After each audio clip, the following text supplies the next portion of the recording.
Oh, God.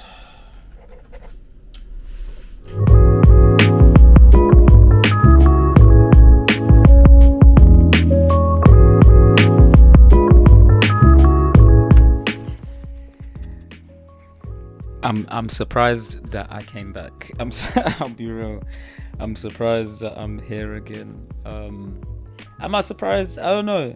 I've been doing a good job at keeping my word over the last couple of years, so I guess I'm not as surprised. This week has been really kind of uneventful, to be honest, and I feel like I've missed the week, so I'm gonna do my birthday week, and then as much of this week as I can do, because the weekend's gonna be really busy. So I'm just gonna try and get ahead of that, and then if there's anything that happens, I'll probably fill you guys in at the end of the following week. So yeah, man, I'll get into it. Cool. What has this week been saying, or these 2 weeks been saying? So the first thing, so I've been trying to step out of stress a little bit, and what that looks like is trying to spend a little bit more time looking after myself, asking myself some tricky questions, making some decisions that should create some space to be in a little bit of a healthier space, and the whole thing around my central nervous system, and trying my best to make the decisions that allow me to stay in a calm and relaxed state, or at the very least calm and relaxed internally, so that whatever chaos is happening externally, I can respond appropriately, or respond in a way that I don't look back at with a deep sense of disappointment. Basically, I think there's always the chance that you look back and think, hindsight has shown me what I should have done. But I think that's fine, as long as I don't look back and think I knew of a better option, but because of my agitated and anxious state, I couldn't allow myself to take that better option. So that's the thing that plays in my mind whenever I'm in a period where I feel particularly stressed. I remind myself of what I could be missing just because I'm too stressed to see all the details. So I'm consciously trying to calm that down.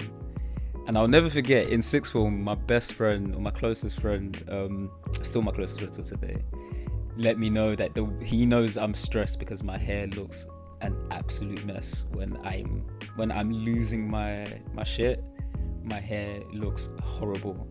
So yeah, man, everyone that's been like, oh, your crazy hair suits you, nah, for me it was always on a timer. I was always gonna cut that hair or just tidy it up. For me it was never my preference. I was just too stressed and too busy to prioritize things like aesthetic when working to benefit my community or chasing fitness goals. When that's what I'm doing with my time, I don't care what my hair looks like, to be honest. But I should care, and the fact that I don't care is an indicator of my mental health kind of wavering. So we've leaned back into looking after ourselves. Went to see my barber. I've been going to the same shop since I was 5 years old, but I haven't been this year. So I went back, and yeah, man, he really was happy to see me. But yeah, haircut definitely very different from the last upload. I'm not mad at it. I wish my hair grew slower though, because I already need a trim, and it's been maybe 4 days I'll say, and I shaved 2 days ago, and it's already grown back, and I need to shave again or decide to line it up. But having fast hair growth is long, man.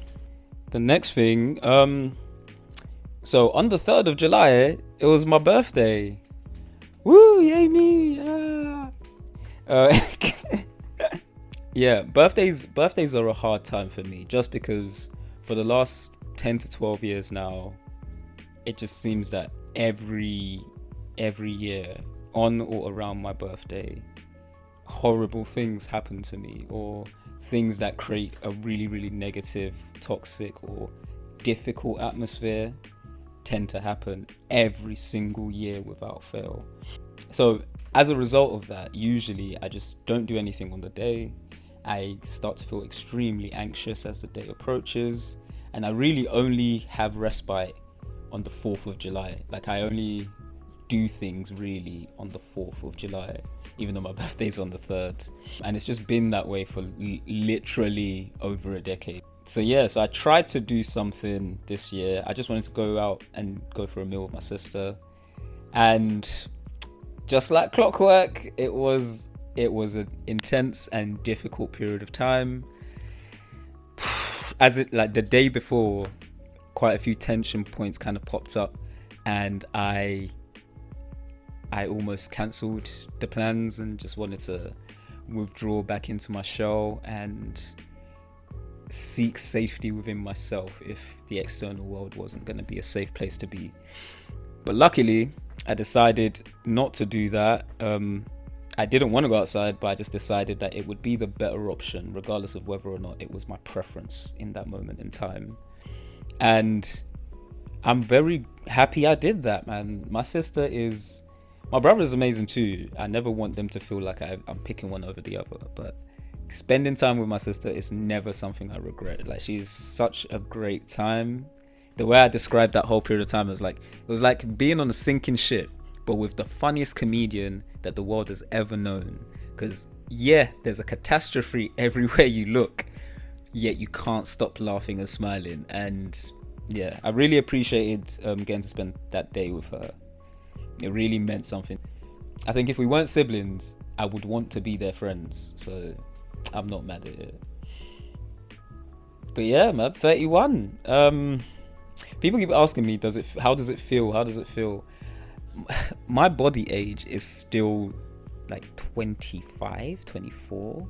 So I don't physically feel different, to be honest.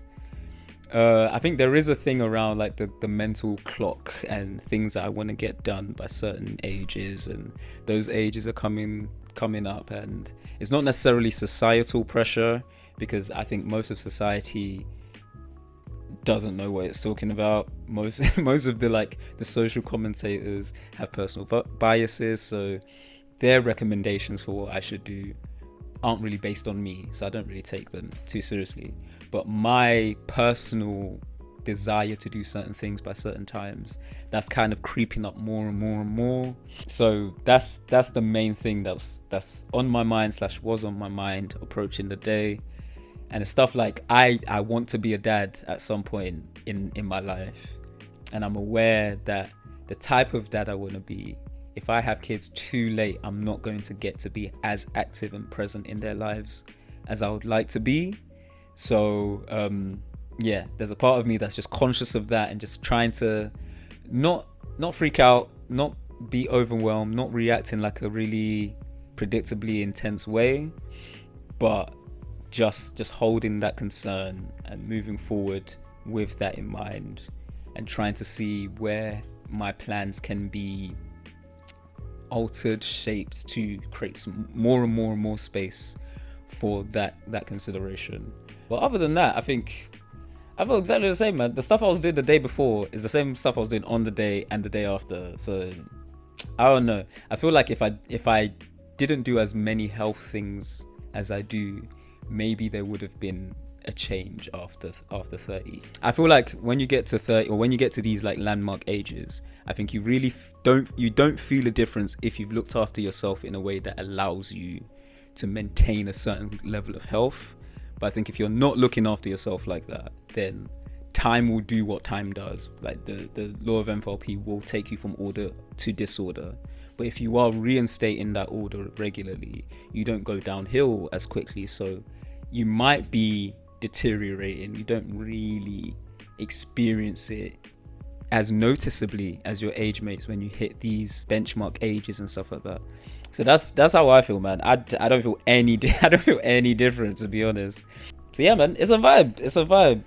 Being 30, I don't know. It doesn't even feel like an achievement. I didn't really do anything to get here. I just didn't die. To be honest, yeah, I think the way I feel today is exactly how I felt since I was 26. So like everything that hurts right now is exactly the same stuff that hurt when I was 26. And to be fair, there's a bunch of things that hurt when I was 26 that don't hurt anymore. Also, this week I've decided to change my training goals. I had this goal of running 100 miles a week, not necessarily fast, not necessarily in an intense way, but I just wanted to see if I could cover that type of distance in the space of a week. And to be fair, I started off with like 35k a week and worked my way up to 67/70 kilometers a week, and then went to Paris. And since I've been back, I've been slacking. I'll be very, very blunt and very straightforward and very honest. I have been slacking off when it comes to my running and my fitness. Last week, as in the 30th of June, I was able to get back into the gym, and I've been fairly consistent in the gym. Again, still on the new workout plan that I will be sharing. But yeah, like it's taken a while to get back into the rhythm, and I'm not even fully back into the rhythm yet. I think last week I did maybe 5k. This week so far, it's Wednesday and I've done 7k. Usually by this point, I've at least crossed the 20k mark. So there's a lot of slacking going on. I think it's because this is quite an intense period of time and there's a lot of demand at work. There are a couple of family situations being navigated. There's one big thing that is in process, or big for me, that's in process that is about to cross the line. And yeah, there's a lot of stuff there's just a lot of stuff going on. So I'm chalking it up to that. I think I just don't have the cognitive space to be operating at my optimum level right now. So I'm not beating myself up about it. It's just the circumstances I'm in, and when there is space to do better, I'm already ready to do better. So I'm not beating myself up about it, and we'll just see how it goes, you know? But with that in mind, it's looking like I'm probably not gonna be going for the 100-mile a week goal. I think I'm gonna go for 100 kilometers a week, maybe. I think a more realistic goal is to get really comfortable at 70 kilometers a week. I think that I'm pretty sure I can achieve with maybe 3 to 4 runs a week. Probably Monday, Friday, Tuesday session, Saturday session, Sunday morning. So yes, probably 5 runs a week. And then like 3 out of the 5 can just be at recovery pace. So I think I'm just going to aim for 70, maybe 75. And when I've held down 75 kilometers a week for maybe 3 months, then start to look at increasing. But we'll see. I think I'm throwing these numbers out there. They're not actually that crazy, to be fair. I'm not trying to kill myself. I would love to gain some weight before the big half and the Copenhagen half, but we'll see. We'll see. I've managed to gain like 6 kg of muscle, kept my fat percentage exactly the same. I don't really want to burn that off, to be honest. So the next thing I'll mention is why my Mondays have already been swallowed up. I started a new role, which I'm going to be doing just on Mondays, supporting an initiative called Dads in Mind. If you know me at all, you know that I care about men's mental health, and I got into the men's mental health space around the time that the popular messaging was that men should look after men's mental health and men should take it seriously and self-serve it. Ultimately, like, that community should serve itself. And I'm not really mad at that messaging. I think I kind of responded to it as fair enough.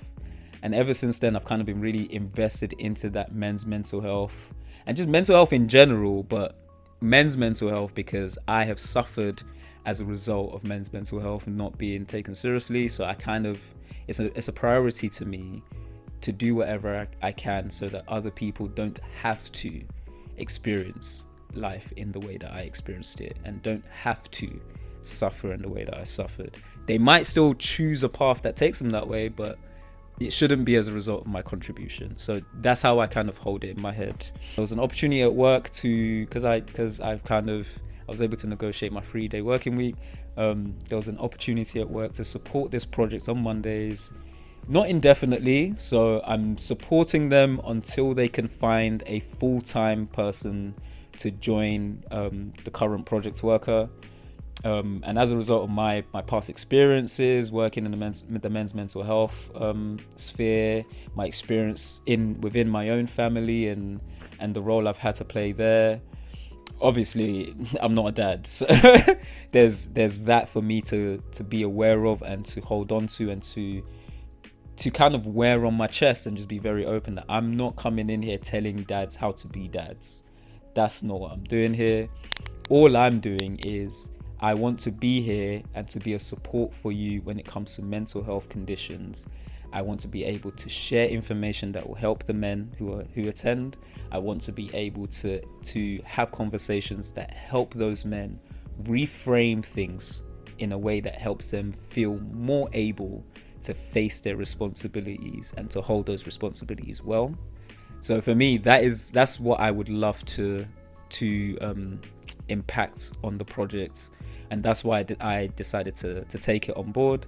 So yeah, literally one side thing ends, and before that is fully ended, I'm already doing another side thing on the Mondays. But I'm very happy to be a part of the project, and I hope it goes well, man. We've been doing some planning for it, and it feels like it's going to go well. Especially in the borough that we're operating in, it feels very, very necessary. I think often, not even I think, the reality is that our society kind of forgets dads, and sometimes that can result in dads believing they don't have to do that much, because we kind of create this atmosphere where fatherhood isn't really seen as that significant, except in the case of absent fatherhood.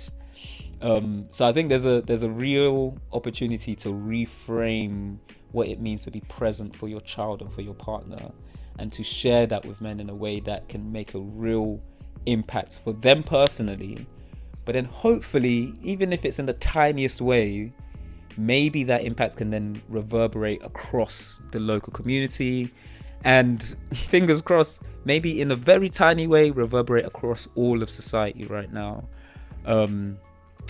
That's not my goal, really. My goal is just to be a support to the people who are in attendance, but that's like a wishful thought. If that did happen as a result of the work we're doing, I think I would dance like David danced. but we'll save that for the moment, and maybe it happens, maybe it doesn't, but you can only do the good thing that has been put in your heart, and hope that some delicious fruit will grow from the seeds that you're sowing. And if it doesn't, and it's a fruitless tree, at least you have some shade, man. Hey, you do what you can. But yeah. But I think that kind of leads me on to the last point, which is finding peace in the storm. Finding peace in the storm. It reminded me that my role isn't to become the storm. Just because I'm in a storm doesn't justify me adding to the storm, or making the storm worse, or feeding my anxious energy into an existing pool of anxious energy. Just because I feel like my boat is going to sink doesn't mean I should now start rocking it to try and force other people to take me seriously.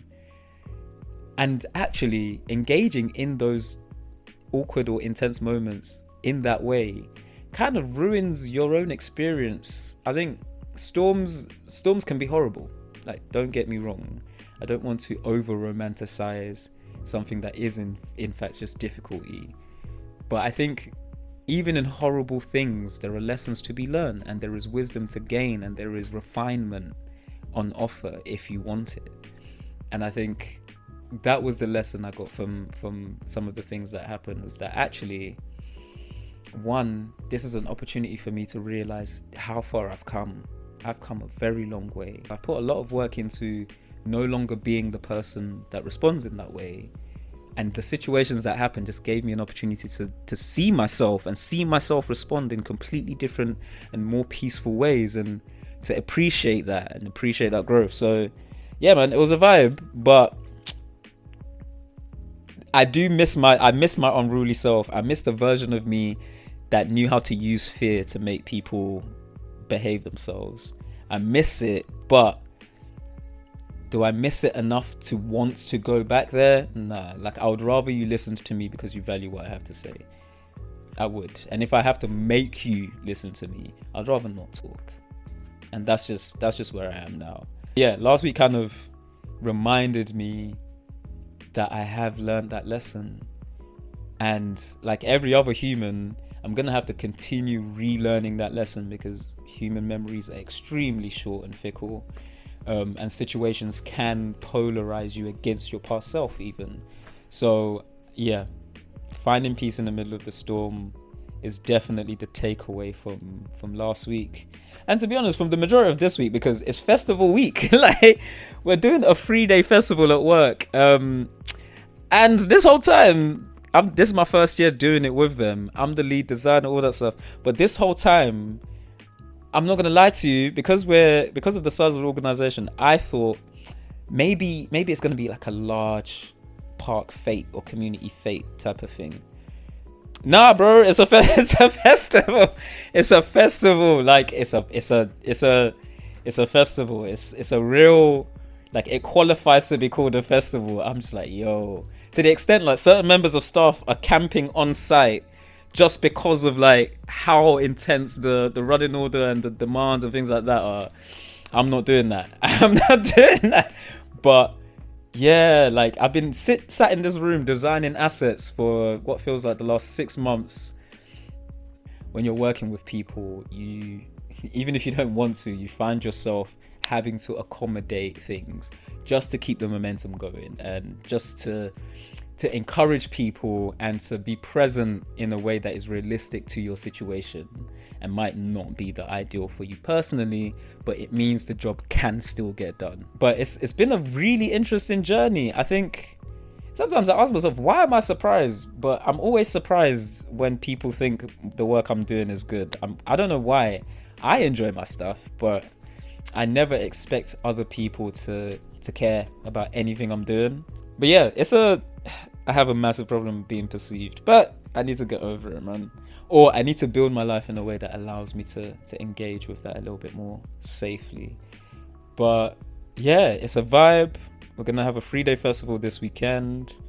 I was able to get a few people from the PNS photography group some paid work at this festival. I'm very happy that even in doing this thing, I'm again able to bring my community in. Because of the type of organization, it will look good on their like portfolios and CVs and blah blah blah.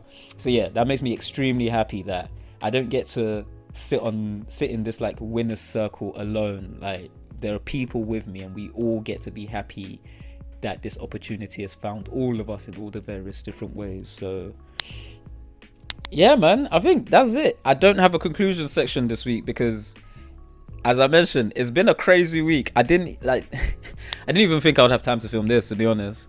But I needed to just get it in, get it done, and trying my best to keep my word. I could do one on Sunday if I could find some time, but I'm gonna do this now. And if you don't see one on Sunday, then this is just gonna be it. But cool. I still don't have an outro, but yeah, man, I'll see you next week, I guess. I forgot to take the headphones off. Fuck, I'm not recording again. But yeah.